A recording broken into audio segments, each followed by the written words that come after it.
Welcome to Madasaling Pinoy, your prayer partner.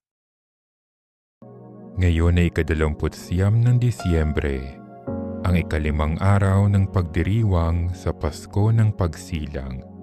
Ang mabuting balita ng Panginoon ayon kay San Lucas. Noong dumating ang araw ng paglilinis sa kanila, ayon sa kautusan ni Moises, ang mga magulang ni Jesus ay pumunta sa Jerusalem. Dala nila ang sanggol upang iharap sa Panginoon, sapagkat ayon sa kautusan, ang bawat panganay na lalaki ay nakatalaga sa Panginoon. At naghandog sila ayon sa hinihingi ng kautusan ng Panginoon, mag-asawang bato-bato o 2 inakay na kalapati.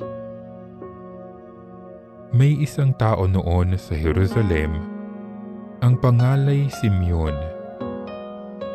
Matapat at malapit sa Diyos ang lalaking ito at naghihintay sa katubusan ng Israel.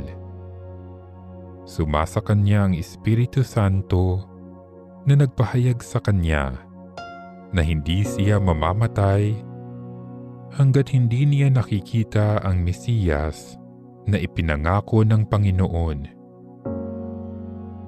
Sa patnubay ng Espiritu, pumasok siya sa templo at nang dalhin doon ng kanyang mga magulang ang sanggol na si Jesus upang gawin ang hinihingi ng kautusan, siya'y kinalong ni Simeon.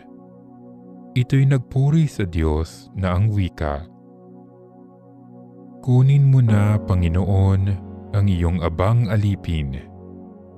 Ayon sa iyong pangako, yamang nakita na ng aking mga mata ang iyong pagliligtas na inihanda mo para sa lahat ng bansa.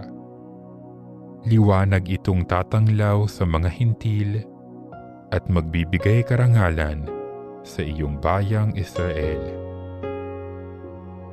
Namangha ang ama't ina ng sanggol dahil sa sinabi ni Simeon tungkol sa kanya.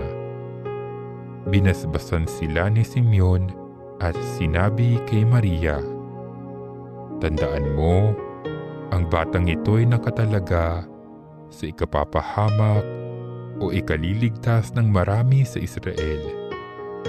Isang tanda mula sa Diyos, ngunit hahamakin ng marami, kaya't mahahayag ang kanilang iniisip.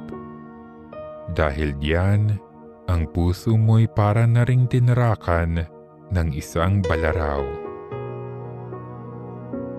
Ang mabuting balita ng Panginoon.